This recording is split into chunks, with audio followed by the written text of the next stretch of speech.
నా rough sheet కొట్టుకొచ్చి మీ దగ్గర గాలికి అక్కడ ఉన్నటువంటి పరిస్థితులకి కొట్టుకొని వచ్చి మీ దగ్గర పడింది అనుకుందాము. తెలిసినా తెలియపోయినా కొంచెం ఆ షీట్ ఇవ్వరా అని అడుగుతాము. అడిగినా కూడా టచ్ చేయకూడదండి. కారణం ఏంటంటే ఎక్స్చేంజ్ ఆఫ్ ఆన్సర్స్ అనే ఒక క్లాజ్ ఉందండి ఐబీపీఎస్ నోటీస్లో. ఓకే. అంటే నా రఫ్ షీట్ మీద నేను చేసిన ఆన్సర్లు ఉంటాయి, అది మీ చేతిలో ఉంటే మన ఇద్దరిని బార్ చేసేయచ్చండి. ఎంతకాలం బార్ చేయొచ్చు? Any mistake 7 years.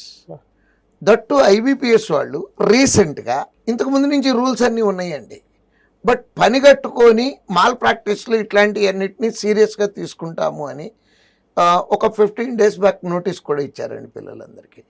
ఏ నోటీస్ సార్ అది?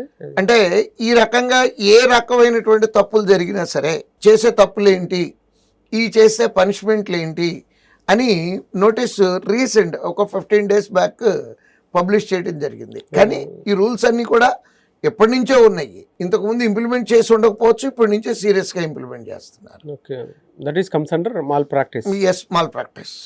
Mall practice in the sense 7 years bar. 22 సంవత్సరాల పిల్లోడిని 7 ఏళ్ళు బార్ చేశారంటే 29 ఏజ్ అయిపోయింది.